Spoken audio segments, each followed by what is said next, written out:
is the Bill of Rights. These are the first 10 amendments that were added to the U.S. Constitution after it was ratified in 1789. These rights are protected under federal law, which means everything we're talking about today applies in all 50 states. There are 3 amendments in particular that protect your rights during police encounters.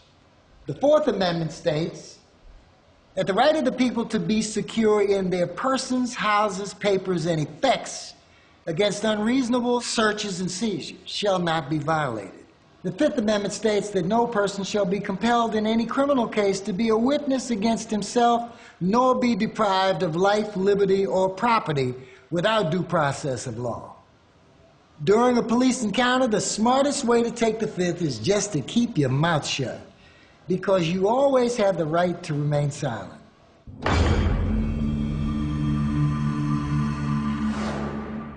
We'll talk in a minute about how this works. In all criminal prosecutions, the accused shall enjoy the right to have the assistance of counsel for his defense. So if the police interrogate or arrest you, asking for a lawyer is a good way to assert your right to remain silent. Lawyer up. That's right. Regardless of what you have seen on TV, police don't usually have to read you your rights, even if you're arrested. So it's up to you to make sure that you understand the law and make smart choices. If police flag you down, pull over immediately, turn off your car, and place your hands on the wheel. The police like to see your hands for their own safety, so wait until they request your paperwork before reaching for it. At night, it's also a good idea to turn on the interior light so that the officer can see you're not armed. Darren, do you see any ways you could have handled yourself better? Good evening, officer. How's it going? Did you know you were swerving between lanes? No, officer. Let me see your license and registration. Sure.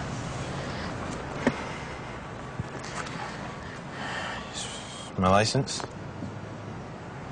Here's my registration.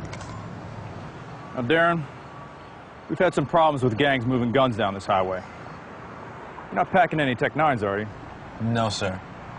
I didn't think so. So you don't mind if I take a look, do you? Officer, I know you're just doing your job. I don't have any guns or whatever, but I don't consent to searches. Perfect. Rule number 3. You have the right to refuse searches. This comes directly from the 4th Amendment.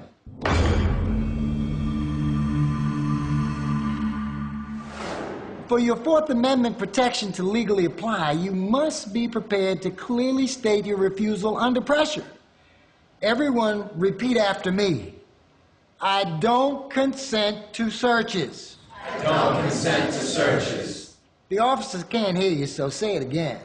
I don't consent to searches. One more time. I don't consent to searches. You a law student or something? So if I show that I know the rules, he might think I'm a law student.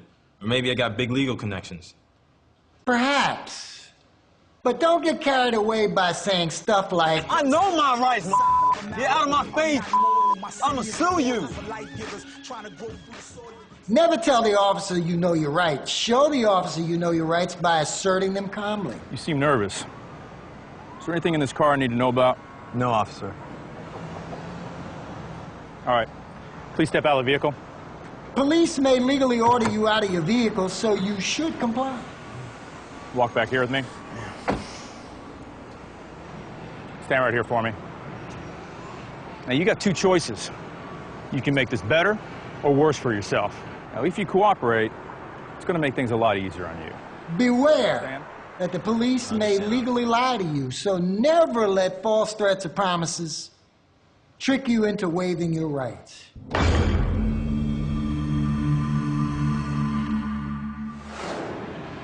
Now, if you don't, I'm going to call up a K-9 unit, and those dogs are going to rip apart your car. They're going to find what you're hiding.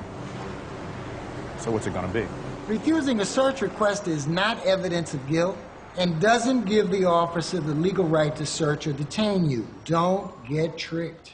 Unless you're detained or arrested, you may terminate the encounter at any time, but don't wait for the officer to dismiss you. Simply ask if you're free to go.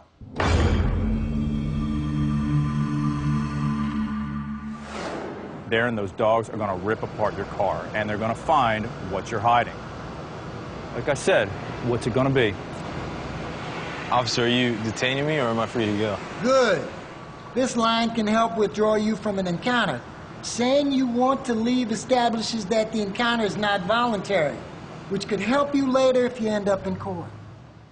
Let's practice that line. Everyone repeat after me. Are you detaining me or am I free to go? Are you detaining me or am I free to go? One more time. Are you detaining me or am I free to go? All right. You want to play it like that? You want to bump it up to the next level? Fine. You stay right here. Don't go anywhere.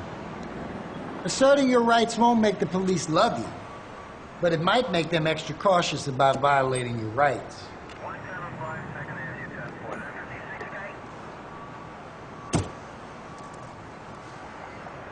Darren, this is a citation for excessive lane changing. Take care of that as soon as possible.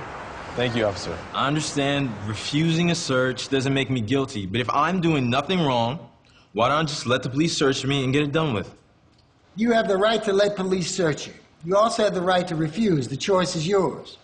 But there are some reasons to think carefully about this. The officer isn't your butler. Searches can get real messy. If they damage anything, you might not be compensated because you agreed to the search. Besides, you never know for sure what a careless person, relative, friend, previous owner might have left in your car at some point. If the police find any illegal items after you consent to a search request, you can be arrested even if you had nothing to do with it. You have the right to Consenting to a search request automatically makes the search legal in the eyes of the law. And the Fourth Amendment doesn't require officers to tell you about your right to refuse.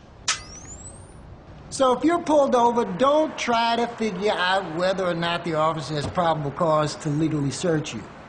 You always have the right to refuse searches. I don't consent to searches. But they're going to search us anyway. Sometimes they will, but saying no isn't just about stopping the search. It might stop the search or it might not. Cross your legs. The point is that refusing the search could help you later if you end up in court. If the police search you without consent, your lawyer can challenge that.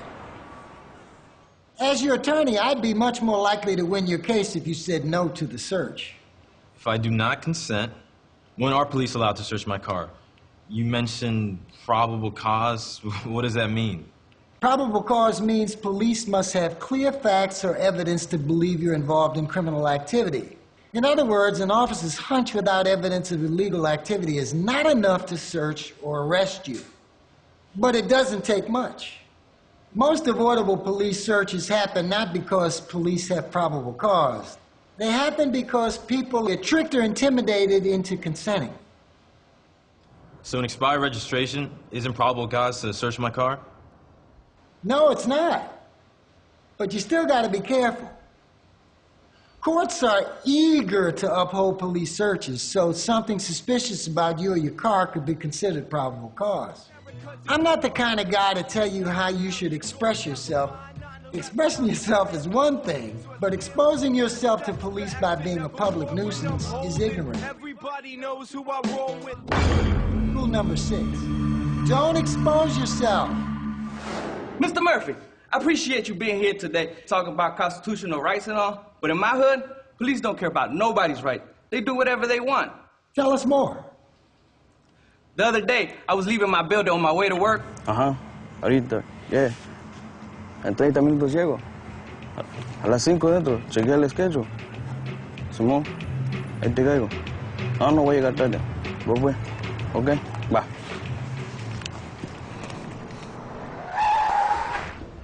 You, let me see your hands. Put them on the car. Strut. Where's the